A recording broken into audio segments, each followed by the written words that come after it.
L'individualité est la marque de commerce de chaque artiste, designer ou architecte.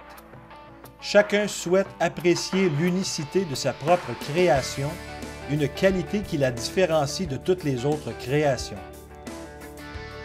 L'homme possède cette individualité de façon naturelle, son empreinte digitale. Il y a présentement près de 7 milliards de personnes sur Terre et pourtant, il n'y a pas deux empreintes digitales qui soient pareilles.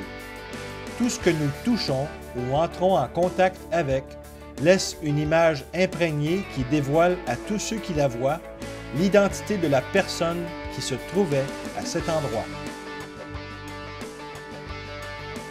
Aux alentours des années 1200 après Jésus-Christ, un homme du nom de Leonardo Pisano, mieux connu sous celui de Fibonacci, a découvert une séquence de nombres qui venait de créer un pattern des plus intéressants. La séquence commence par les nombres 1, 1, 2, 3, 5, 8, 13, 21, 34, 55 et se poursuit à l'indéfini. Chaque nombre est obtenu en ajoutant les deux derniers chiffres. Un rectangle ayant une longueur et une largeur de deux chiffres consécutifs quelconques de cette séquence forme ce qui est connu comme étant le rectangle doré, c'est-à-dire un rectangle parfait. Un rectangle doré peut être divisé en carrés de la taille du prochain nombre de Fibonacci et ainsi de suite jusqu'au plus petit espace. Si nous prenions un rectangle parfait ou doré et que nous le divisions en très petits carrés, nous basant sur la séquence de Fibonacci en divisant chaque partie par un arc, un patron commence à prendre forme. Nous en venons donc à voir la spirale de Fibonacci. La spirale est quant à elle insignifiante, mais son importance est toutefois dans les endroits où on la retrouve.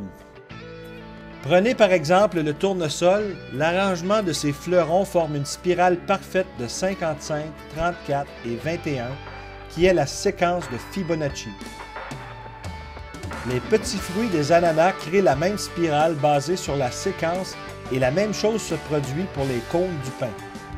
Alors que les courants se meuvent dans les océans et que la marée vient se détendre sur les rives, les vagues qui apportent la marée se courbent dans une spirale qui peuvent être schématisées mathématiquement sur un graphique au point 1, 1, 2, 3, 5, 8, 13, 21, 34 et 55.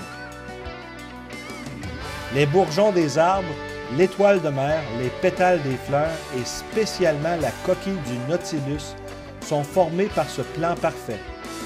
Avec chaque segment de croissance, s'ajoute à lui-même une valeur de plus sur l'échelle de Fibonacci. Ce plan parfait peut être observé autour de nous à petite échelle à chaque jour, mais le meilleur des exemples se trouve directement au-dessus de nos têtes.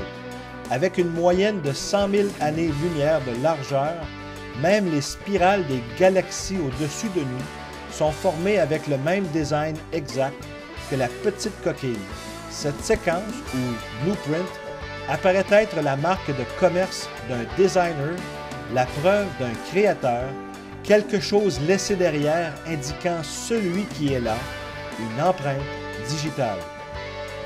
Alors que nous explorons l'univers de la plus petite des fleurs jusqu'aux galaxies à couper le souffle, nous voyons clairement l'empreinte de Dieu et nous sommes alors forcés de nous demander « Mais qui est Dieu »